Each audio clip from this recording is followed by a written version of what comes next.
at a mountain where the Aklon Darganjoth sealing ritual is being performed by wizards. With the power of the sealed treasure, the god sword, the holy mirror.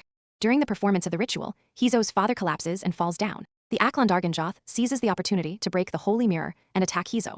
The father used some kind of magic to link the dragon with his son Hizo, and then the dragon went mad and destroyed everything around it. Back to the present, this Hizo has become a wandering swordsman. In the city where he heads there is an expeditionary force of Nambuko. Suddenly, a little girl appears and starts casting spells to help her merchant master Nambuko have a grand debut. Nambuko pretends to be kind by throwing money for the people to pick up. Hizo notices a boy picking up money, then running back to his friends, but the leader thinks this money is from exploiting the people, not something flashy. However, they still want the girl who can grant wishes. So the fat little girl took advantage of her friends going ahead and sneaked into Nambuko's car.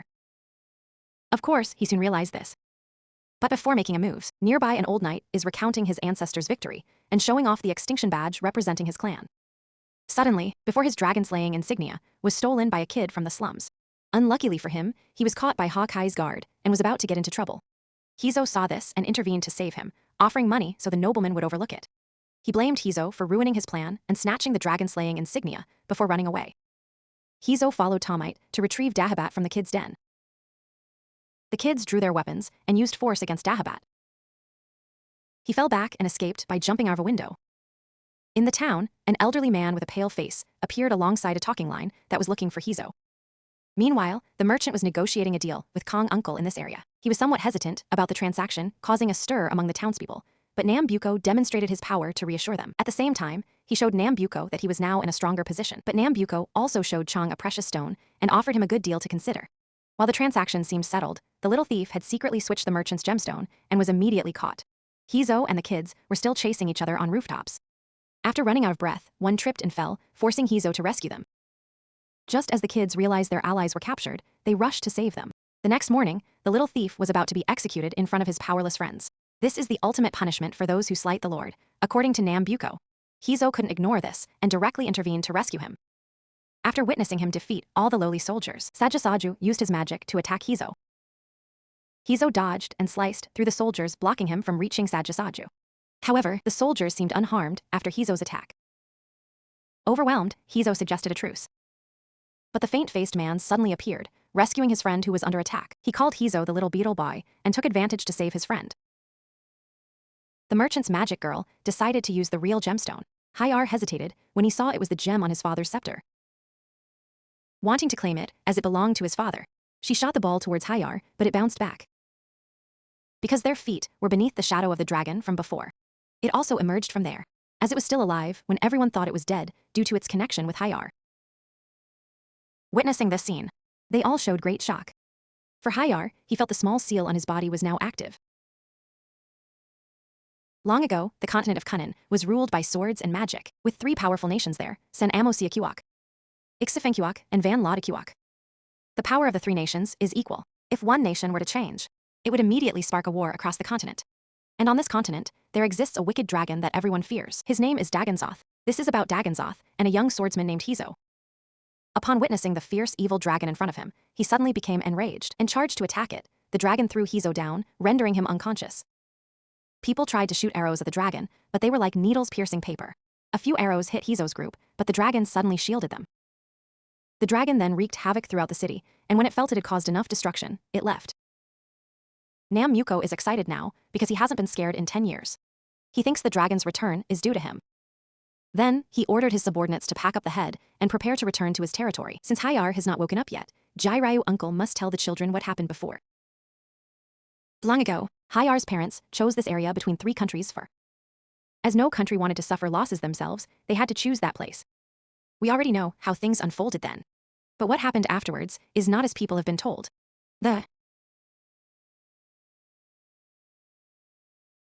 Hizo woke up and immediately asked where Daganzoth was. He said he had gone mad training like this just to kill it. Janjawa has the power to grant wishes, so Hizo believes that reclaiming it could defeat Daganzoth. However, it is currently in the hands of Nambuko, a weapon dealer. He wants people and countries to fight each other to become rich. Every time he comes here, Nambuko just buys rocks with no magical properties. Thanks to him, the city lord has been left penniless. and it is rumored that he raised taxes to cover his double-dealing policies. Hizo decided to find Nambuko and defeat him to reclaim Tazakawa. The magic girl of Nambuko used a spell to call for him when she realized she was left behind. She had been given the task by him to find Hizo, because there was some connection between Hizo and the evil dragon. Returning to Hizo's club, the group wanted to go find a restaurant, but no establishment would let them in due to the chaos from earlier. But one of the animal girls directed them to a place they could go. While eating, she interrogated them about the evil dragon and also revealed who Hizo's father was, making the group more cautious. She didn't ask further as she knew it wouldn't yield much information, only introducing herself as Aaron before leaving. When settling the bill, they had to pay for Aaron too. This talking creature is named Palu. The three were bitter about losing some money to Aaron's trick. Hizo returned to the Tomite youth group's place and slept for the night. The next morning Jiju prepared A. He also warned Hizo that he needed to become a skilled swordsman to survive on the road. Jiju led Hizo to Shilin so he could train with them. The impish group was incredibly quick and would suddenly leap onto Hizo's face. Suddenly, behind Pazupa appeared a sand monster. From its mouth, an extremely beautiful woman stepped out. She approached Hizo's chest on her own to listen to his heartbeat and pleaded with him to go with her. The girl introduced herself as Sazato, saying she wanted to take Hizo to the depths of his heart. Hizo asked where she wanted to take him and received a very confusing answer about going to the depths of his own heart. She also introduced herself as Sarah. Sarah complimented his eyes, saying they looked like they housed a dragon inside. Juryu returned from hunting and saw the scene, asking who that was.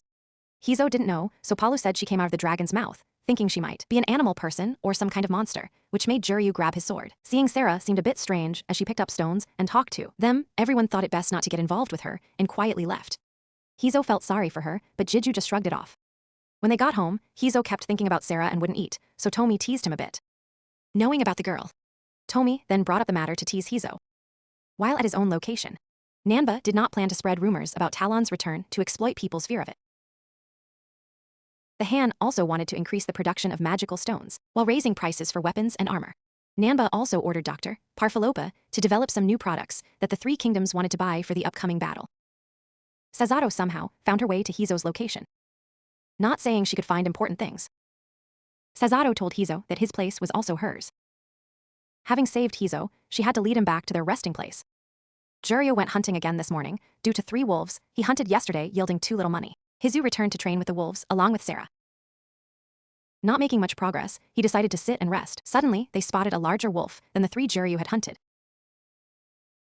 The wolf swiped at Hizu, but aimed for Sarah instead. As Hizu ran over, the wolf turned back to attack him. Just as it was about to grab Hizu, he managed to strike first. Opening his eyes, he realized he had felled the wolf. At this moment, Sarah's eyes seemed to change color. She woke up and said she had dozed off. Seeing him injured, Sarah used a sitting meditation technique to heal him. Due to bringing back the monster's corpse, he was paid 1 gold coin. On his way back, he noticed the Lord's soldiers arresting a father to work at the magic stone mine. The hero cannot ignore this, so he told Sazato to stay here while he went to Kangen alone. However, for some reason, Hizo easily took a beating and became a prisoner taken away with the father. Not only did they take his sword, but also all the money he earned. Hizo encouraged those who were captured that there was a way out by using the fake destroying emblem. Meanwhile, Sajisaju had learned of Hizo's current location. Tomite found an escape tunnel under the Lord's castle.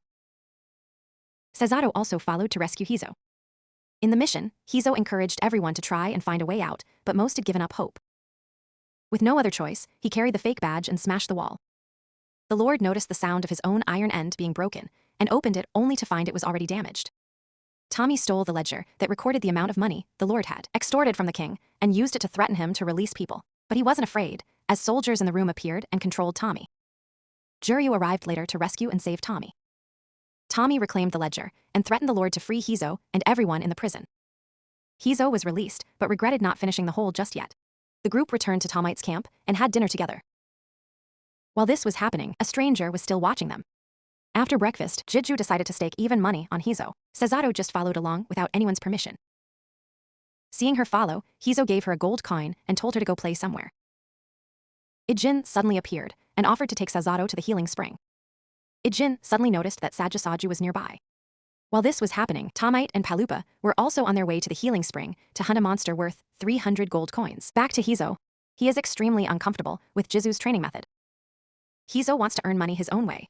Jizu bluntly states that even if Hizo had Zancho now, he couldn't defeat Dagonzoth. Since 100 wizards can't do it, what can a beginner like you accomplish? You are too stubborn and rigid with your training, Even in dreams, you won't be able to repay the debt. Hearing this, Hizo is very bitter. He rushes to Jiju with his sword drawn. Erin is trying her best to get Sarah to reveal information about Hizo, but she doesn't say anything of importance. Sarah almost revealed Hizo's name, making Erin have to hide it because the subordinate girl belongs to Nam. Cesato is nearby, but she almost overheard, so she ran back to ask.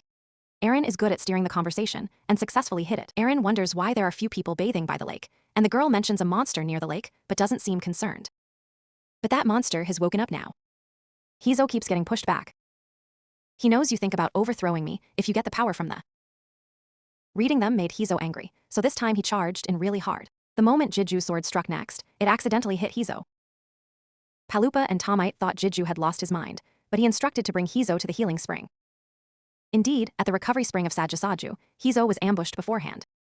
After bringing Hizo to the hot springs, his wounds gradually began to heal. Jiju explained that he had planned this because there is a recovery spring nearby. A bit strict training isn't a problem. Moreover, maybe we can get a reward here. Sajasaju confided that her man's taste is Nambuko. She is his right hand and leg. She came here to help Nambuko find someone, but couldn't find anyone. Hance named Hizo just arrived in the town. Sari mentioned her purpose was to find Hizo, which made Sarah consider telling her about Hizo. But Erin once again concealed it by pushing them into the lake. The soldiers are currently preparing near the spring to ambush. After waking up, Hizo spoke, and the two beast girls overheard their conversation. Juryu admitted he had misjudged Hizo's determination and decided to change his training approach. The monster in the spring has started to appear. It is Sari's monster, and the soldiers tried to awaken it. Juryu was worried about whether the monster would appear for money, but it emerged right away. Surprisingly, Sari ordered Sarah to be targeted instead of Hizo as instructed. Erin knew this was Sari's plan and quickly escaped. Jiju used her sword to slice off several tentacles, freeing Cesato. Hizo caught Cesato and taught her to use the tentacles they had obtained from nobles, making them very rich. With that money, they could buy chain mail for everyone in their group. The day after when Hizo's group set out, Tomite asked to join them. Aijin appeared and guided them to the location of the dead zone. While Hizo's group was walking on the shifting sand, they were unaware that every move of theirs was being watched by Nambuko's spy bird. Through the magic eye, Nambuko knew they had left the carriage city. The group reached an island in the desert and temporarily rested here. On their journey, they encountered various beautiful sights, such as waterfalls with rainbows above and several types of fruit that could be taken as provisions. Tomi thought the outside must be very arid, but turned out there were still interesting things like this. Hizo showed herself to be very experienced in traveling and suggested that Tomi ask anything she needed from the community. Hearing this, Tomi disliked her arrogant nature even more. Suddenly, Nambuko's spy bird attacked them. Everyone had to hide, while Hizo wanted to show off and rush towards it but gained nothing, forcing Juryu to take the blame. Juryu advised them to run in the forest tonight because with so many trees, the bird wouldn't attack. Hizo showed himself and assured everyone to be calm as he would watch over them. That night, Cesato had been searching for water for a long time and hadn't returned, so Hizo decided to go find her. On the way to search, they encountered bandit Erin. The boy took the opportunity to ask her why she wanted to join their group. Erin said that she would help them obtain Zanchawa. She sells information for money. Both lies and truths are information. Hizo said that the treasure chest is his father's. He will definitely reclaim it. Hizo left and eventually found Cesato. Meanwhile, Nambuko was selling weapons to all three countries very briskly. When Sajasazu returned to meet Nambuko, he was scolded as useless. He received a message from Hakai that the Hizo group had left town long ago. He would give her a Hakai to monitor them and threaten to make sure she disappears if she fails. She still joked about his surveillance bird, but he didn't seem to like jokes, so Sari showed up. Today, Hizo changed from a mere soldier to a general-like figure. Iron noticed that the market price of magic stones had really increased, and Sari used her bird to locate the position of the Hizo group at this moment. They were walking normally when Sari's army blocked them right in front of the group. She even called out 3 more golems for extra security. Hizo again hallucinates and runs forward. I don't get why Hizo could pass this move at first, but now he hesitates. Juryu can't come to save because he's blocked by the golems. So he jumps up and stabs one in the eye, making it turn white. Palupa realizes the situation is critical and calls out for MMU. A rabbit hops out from inside a box and asks Palupa what kind of weapon she wants. He says today they don't need weapons, but just to run away, then throws Cesato and Tomite with him. Meanwhile, Jiju and Hizo stay behind to fight. Sajasazu struck with thunder fists, sending Jiju flying far away. Koda split the ground into 2 and raised it high. Hizo was forced to choose between watching Jiju die in agony or dying himself. Just then, the seal on him broke, and he transformed into a raging beast, annihilating all the enemy soldiers alone. Around Hizo, a dark aura began to radiate. His nails grew longer, and his eyes turned red. The soldiers were then massacred by Hizo, leaving only the commander and Sari. Frightened, she used teleportation to run away. As Hizo was about to reach her, he ran out of energy and returned to normal. But she had already left. Hizo stumbled on, not knowing what had happened until collapsing, his mind still replaying the events that occurred. As Hizo fell, he saw from afar Nambuko's carriage approaching him. Hizo had evaded it early on, but quickly followed to seize an opportunity. Palu then brought everyone out. Palu was thrown down by the service charge. Jizu was discovered, injured all over by Sasato. Sasato gently touched Jizu, causing him to open his eyes and wake up immediately. They quickly approached the cliff and found below the sharp edge where Hizo's defeated soldiers lay. Meanwhile, Nambuko was presenting Dr. Barfalabar's invention to the queen. A beam of light descended from the sky, emitting a red aura that enveloped the slaves. Instantly, they transformed into terrifying monsters and rushed to attack the queen. Fortunately, the soldiers killed it. The queen praised Nambuko for being the only one who could combine mind and machine. Hizo secretly observed Nam's experiments until now. The spirit of heroic blood rose in him, prompting him to investigate further. Hizo ran out and realized he was a swordsman and a just hero, so he did not accept Nambuko's behavior. Then, when he tried to draw his sword, he realized he didn't have one. He wanted to fight hand-to-hand with him, and still ended up losing to Nambuko. He was caught and asked if the Talon resurrection had anything to do with him, but he boldly demanded that Nambuko give him back the. But he sent people to take Hizo back. Jiryu found Hizo's footprints and followed them. Nambuko originally didn't care about the noblewoman, only interested in her money for research. He didn't blame Fatsari, and even gave her money to distribute among her subordinates. Jiryu saw the monster and realized Nambuko had caught Hizo.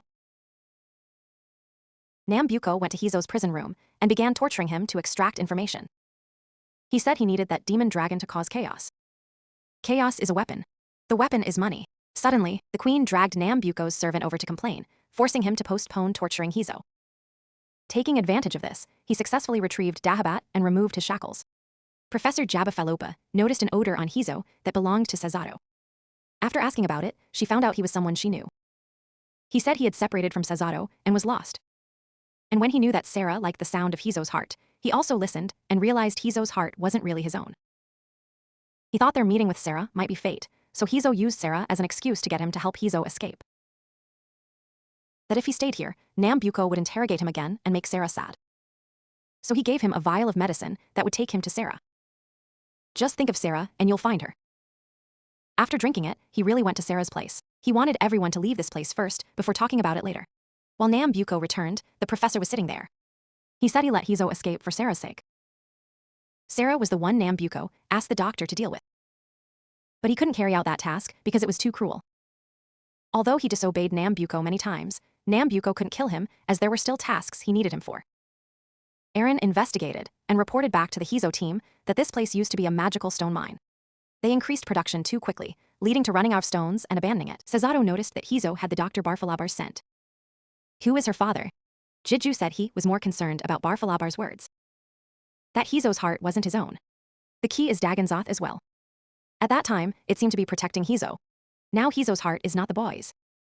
Then Talon's heart might not be its own either. It could be that both have swapped hearts. So at that time, it wanted to protect its own heart more than Hizo.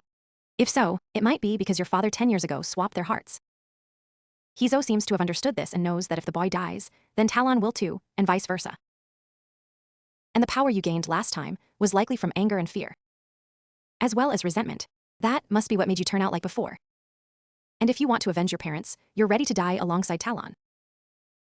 However, Jiju is not sure whether you will really die if the dragon is killed. When Zhou couldn't accept this truth and ran away, Talon and Jiju tried to persuade him to go inside for shade. The teacher didn't help much, so Talon brought up old Luke's story. He thought Talon was trying to comfort him, but it only means he should just sit when feeling sad. Disappointment or pain always made Hizo sit down and turn his back. From the moment, he made it angry until his parents left. Even better at Kung Fu doesn't cry. Palupa said that Jiju had also studied magic. The day Jiju trained me, I came here to study magic for 10 years. The person, Jiju, knew nothing about this magic. He did it all for you. That tragic event still has many twists, but Beizu must have fought hard to protect his son. Jiju also wanted to find the truth for Hizo. Palupa and Jiju said that even if Talon was inside him, they would be by his side. Hizo suddenly regained his spirit and said that once he got Zancho, just switching their hearts would do it. The group set off quickly again. They set off again and Iron vanished, nowhere to be seen. On the way, Tommy asked Hizo about the form when using that power, but knew little about that state. They were spotted by one of Sari's eyes. Sari wanted to send someone to capture them, even without Nambuko's order. She sought glory to win favor with him. The group arrived at a deserted village. Juryu seemed to see some memories from the past and stood still. As they searched around, Juryu kept seeing those images repeatedly. He remembered that his father used to be a monster, while his mother was human. Both of them were caught, as the villagers blamed their mother for the humans attacking the village. Before being attacked by the tiger, his father told Juryu to try to live and be a good person. His parents were then killed by the tiger, right in front of him, snapping out of the memory and returning to reality. Tomite suddenly appeared, dragging along a monster. Half human, half creature. It must have been Nambuko who created this. Jiju drew his sword to fight it, despite still being injured from the previous encounter. The monster knocked Jiju away.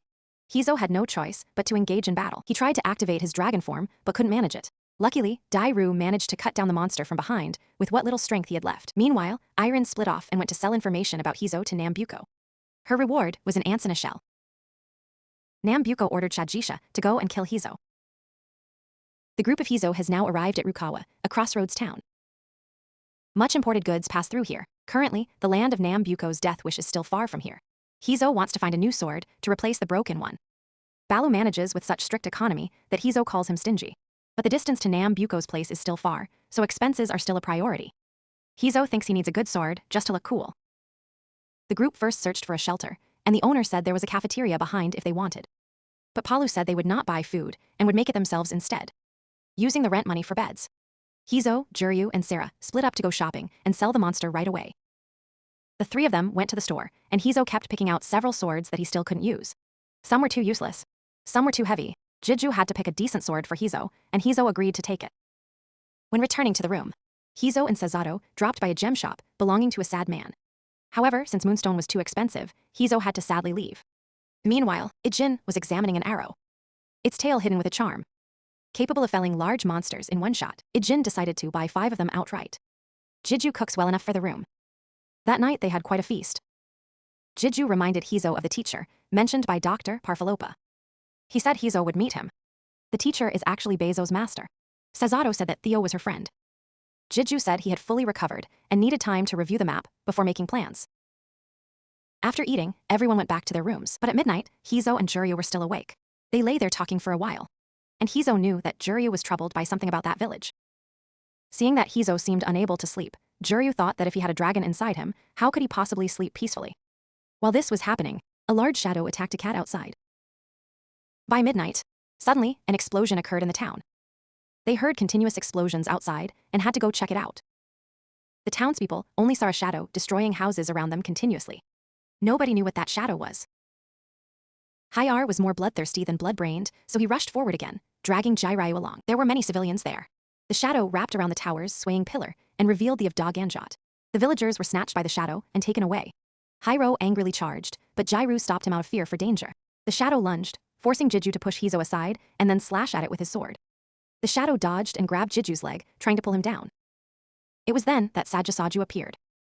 She had used an experiment created by Dr. Park Falopa to deceive them. Daku is the name of this monster.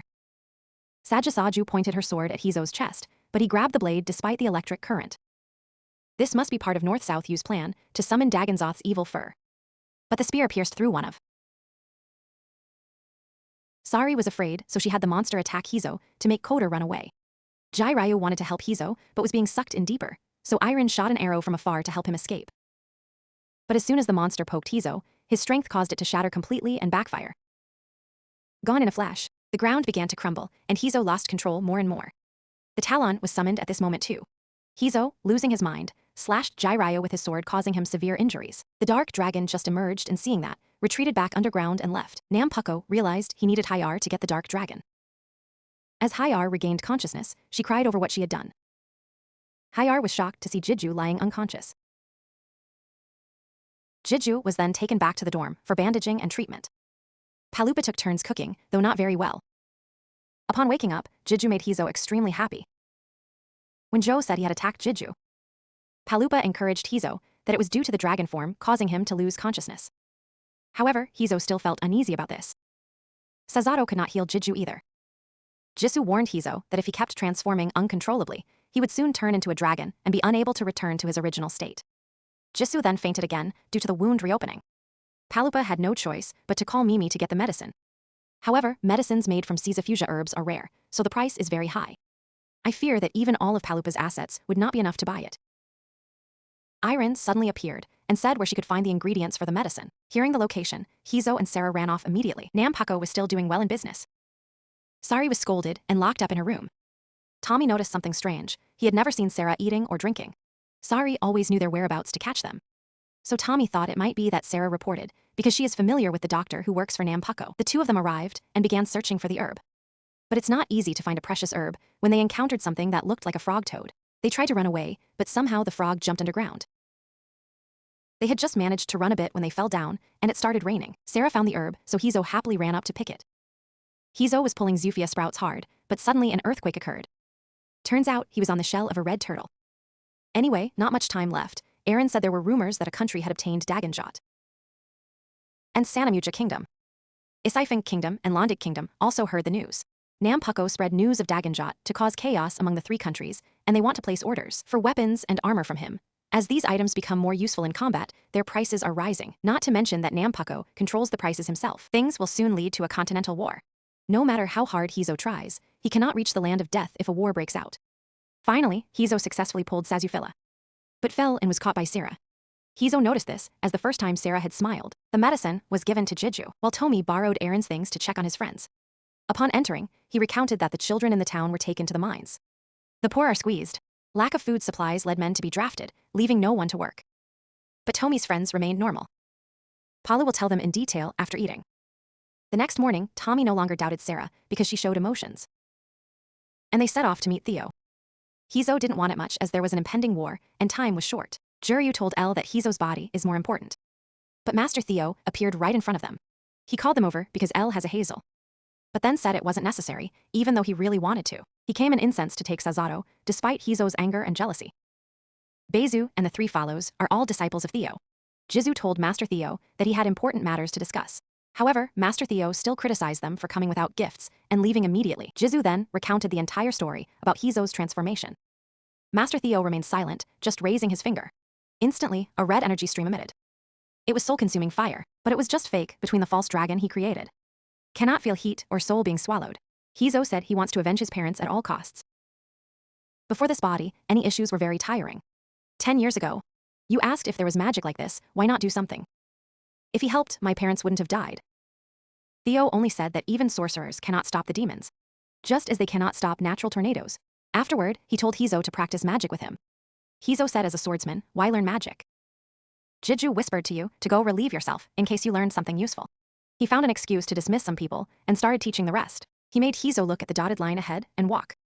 Even though it was crooked, his steps had to be straight. Then he showed him a piece of paper with Sarah's face drawn on it, telling him to crumple it up and then unfold it repeatedly, while Irene used the shell that worked like a radio to know which countries were already in position for war and even the location where Talon would appear. After the paper incident, he made Hizo throw stones. But when the stone hit the ground, Jisoo saw a flash of light that quickly disappeared. Hizo was annoyed, so he said he would switch to sword training instead. He cast no sword spell but still struck with force, telling Hizo to follow.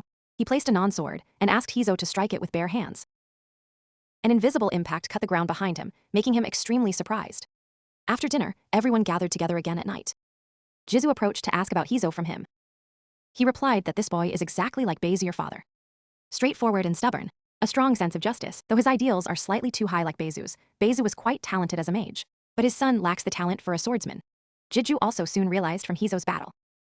After 10 years of training, he remains weak, but his determination to avenge Beizu is very strong. Because Jiju knew this, he passed on his magical knowledge, studying it himself until he could deduce the form of the magic fruit truly remarkably, knowing that Hizo was less skilled in swordsmanship, but highly gifted in magic like his father. According to him, Hizo carries a very large amount of mana within him, but cannot use it, evidenced by his ability to carry our heart for such a long time. Moreover, during training, Hizo's sword almost struck them, and Juryu also intended to use magic. But this much mana is quite dangerous, and Juryu was quite wise in teaching only swordsmanship. He warned them that Hizo and Sarah are a pair, and will always be so.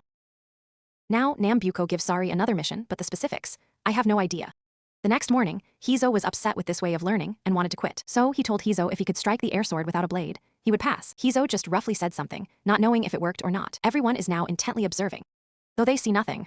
when suddenly, he shouted that Hizo had passed. Only after they left did he collapse, because of the defense spell he used to block those strikes. The group is now close to Nambuko's location when a bird flies towards them, but Jiju handled it. Suddenly, Ijin was discovered communicating with someone. She was suspected by everyone and regarded as a traitor. Jiju was furious when he learned that Eren had betrayed them.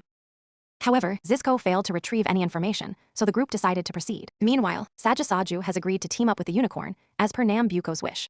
Currently, King Kajito has decided to march into the buffer zone to rescue the civilians. That night, Hizo's group decided to take a break. The land of Nambuko's curse is still far away. Jiju informed them it would be best to prepare for 3 more nights in the desert. Palupa was walking when she suddenly slipped into a sand dune. Emerging from under the sand pit was a Changalo. Talon cried out, so Jiryu offered his shirt for her to cling to. Though he couldn't reach her, then a moment later a piece of wood was thrown down. It turned out to be Eren again. At first, Talon scoffed, but not wanting to fail, she had to beg for rescue. Although the group didn't want to look at Eren anymore, since she knew the way, they had to grit their teeth and accept it. The third water source is ready for battle. While at that time, the Hizo group encountered a sandstorm. Running was futile, as each person was swept away to different places. Eren found Talon first. Jiryu found Tommy. Hizo went with Sarah separately, who found whom is clear. They spent the night without any water. The next morning, due to thirst, Hizo sent Sarah to find water. Sazato noticed a scent of water in the wind. Meanwhile, Palupa had reunited with Jizu. Ijin said that the island is nearby now. Sazato used her body without body heat to catch bones and gave them to Hizo to drink. Their slightest movement was observed by Nambuko's dark presence again. Finally, the Palupa group found the island. Tomite recovered quickly after drinking water. Sajasaju suddenly appeared before Sazato and Hizo with a completely different appearance due to merging with a beast. She shot Sazato and took Hizo away. Sazato rushed but couldn't stop this from happening. When Hizo woke up, he realized he was in Nambuko's place. But he hesitated, so he drew his sword again. But his skill level was too low, so it got locked. Nambuko revealed that he obtained the stone because 10 years ago, he himself shot the arrows into Hizo's father. The reason is that he had been planning to exploit Rylong for profit since then, while Hizo's father wanted to. Hizo decided to defeat him because he made Hizo become Batman. He also said that he found the sight of fire consuming souls and burning everything beautiful. The reason he survived was due to a treasure. Nambuko believes that the beauty of destruction and human life for him is just trash.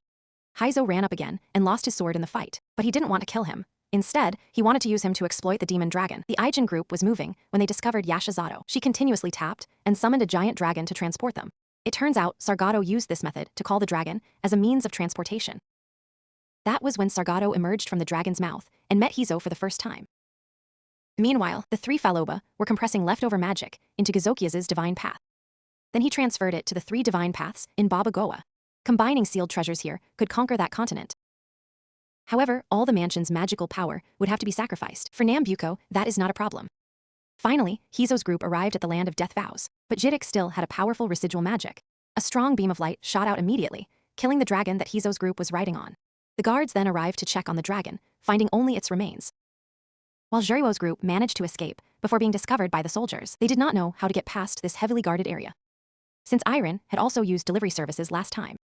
At this moment, the professor ran out on his own to find Sarah. He noticed everyone following, so he opened the door to bring Sarah in, and the rest of them quickly followed before the portal closed. Upon arriving at the research room, the professor continuously praised his daughter, but no one would believe that a man like him could have a daughter like Sarah. But the professor said that Sarah was a fake created by his order from Nambuko, using magic. Balu noticed for a long time that Sarah hardly eats anything, thinking it would save on food, but it's just because she's not human. 10 years ago at Balu, Nambuko also escaped the tragedy of the Daganzot Dragon Castle, thanks to dragon blood. That was about taking blood polish from Daganzot's wounds, protecting against soul-consuming flames. He was ordered to use follows to create the ultimate warrior, Sayadu. Nambuko needed warriors in the land, destroyed by soul-consuming flames, who could fight back, but he did not direct it. Nambuko recognized Sazato as a waste product and ordered Bafalabar to discard her. Unexpectedly, she escaped and met Hizo. Hizo's heartbeat is not that of a human. She does not have a heart, so it was attracted by Daganzoth's heart. When the great dragon carving disaster approaches, Nambuko will exploit this to summon Daganzoth. He intends to use her during the great dragon carving, so Bafalabar hopes she runs away. But Sarah is concerned for Hizo, and the father wants to erase her memory of him, so she did not follow his advice, but ran to find Hizo. He fears Sarah might suffer again, so he asked Jiryu to take care of her using his daughter. Balu and Tommy refuse because he is too selfish. But Jiryu has to take it anyway, as he's already carrying the burden of almost the whole movie. He wants to save Hizo, so he will conveniently save Sarah too. Sarah then leads everyone to find Hizo. Submerged, they managed to pass many guards in the castle, and finally arrive at a place with a huge stone. And here, they also find Hizo, but he is being threatened by Nambuko and Sari as hostages. Nambuko asks Sarah to step forward, but she demands he release Hizo. The man named Nambuko says he needs Sasato and Hizo for his plan. Sasato approaches and asks him what he intends to do. Sasato approached and asked what he intended to do. Nambuko replied that with the help of local shamanism, he could maximize his magical power. Sajasaju used the portal to transport 3 people to Baba Goa. Sajasaju stayed behind to detain Jiju and others at Babego. The Great Seal will soon be activated. Nambuko plans to use the leftover magic from Jizokias to merge all soldiers of the 3 nations with Daganzoth. Everyone knows that a disaster will occur across the continent once his plan succeeds. Sari then sealed the ball around the palace to reserve mana for summoning. But this also trapped everyone inside the castle and prevented them from escaping. But she thought Nambuko would not let her die. However, Nambuko appeared and announced that anyone still in the palace should prepare to be transformed into magic and transferred to his summoning location. Yes, he is sacrificing all his subordinates, even Sari. She screamed when realizing this truth. Sari still thought she could use magic to escape, but no. What's the point of crying and grieving now? The professor came out and said that the magic inside has been sealed, so it can't be used anymore. But the professor was already at the summoning place. This is just a lie. He threatened Nambuko to stop or else he would stop another one. However, he dealt with him right away. He used his dominance to force Sasato to follow him. He ordered her to bring fear that would make the Dagon team defeat Hizo and summon Talon. Palupa and everyone scraped together some remaining money to negotiate with Mumu. She used the cannon to fire from outside, creating a hole in the ball. As soon as they escaped, they were teleported by Sazazazu to where Nambuko was. Meanwhile, Hizo transformed into a stream and confronted Sasato. Hizo charged towards Sarah, but was knocked out by her. Juryu rushed up, but Sari, like an addict, foolishly followed Nambuko and bit Juryu from behind. Even in dragon form, Hizo couldn't defeat Sarah. It's true that even if you rise from the ashes, you're still a waste. Nambuko outside, then struck them when they were destined to reunite, tearing and stealing each other's lives. Sarah then grabbed Hizo's hand and swung him back and forth. Meanwhile, Juryu couldn't help as Sari held him back. Sarathi approached to strike Hizo down. But just as the blades were about to touch Hizo, Talon emerged to protect the moving heart. Nambuko had waited for this moment for 10 years. He now went to the machine and activated it. The pillar machine rose from around the summoning area and shone on Talon, but he changed his mind and wanted Talon to merge with him. Hizo in dragon form rushed to attack Nambuko, but he was nothing before his power. When thrown away, Hizo clung to memories of his father and mother. It wasn't the power he traded for life. Father Falopa told Aaron and Tomite to try and get the Zancho Guaza, which might shut down another Dragon King. Following Father Falopa's orders, they all pressed the button together. Nambuko screamed in pain as Tomite successfully retrieved the Zancho Guaza. However, it was too late to interrupt Suzuki Ad's magic. Hanfong released soul flames towards Zato and created an explosion that submerged everything. But Sarah used all her strength to save everyone. Nambuko saw this and rushed to deal with Sarah, considering letting her live until now a mistake. Hizo lost his flag and didn't think twice before drawing his sword to sever Nambuko's hand, shocking him. He then stabbed the sword directly into Nambuko's heart, wondering how he could have cared about himself. He only said he was a swordsman, and finally proved the effectiveness of his actions. Though this boss died rather anticlimactically and foolishly, but with Nambuko dead, Talon was separated again. Hizo intended to use the last resort of stabbing Talon's heart within him to die together with the dragon forever. But it seemed he realized something from his teacher's words and took the sealed treasure from Tommy. Using the treasure, he drew out a real sword from within it.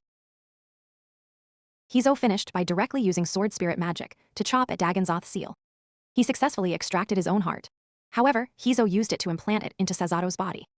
The night faded away, and finally Sasato opened his eyes. Then the soldiers from the 3 countries also withdrew. Turns out, Eren used Anrisa to connect with the king of the 3 countries.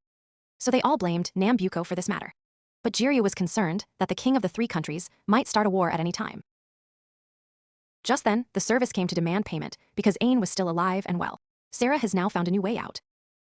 The path with the soldiers who followed her, and still, will continue to follow her from now on. Everything has returned to peace. Ain made a grave for the doctor. But Talon is still puzzled about how Hizo's heart can die when it's still in his body. That is indeed the case, so they will continue their adventure. Now, Hizo gives back that badge to Tommy. And Tommy wants to go home to worry about his friends. The group said goodbye and parted ways. Hizo will translate the demon sword and refine it. You still insist that you are not a dark knight, but a silver knight.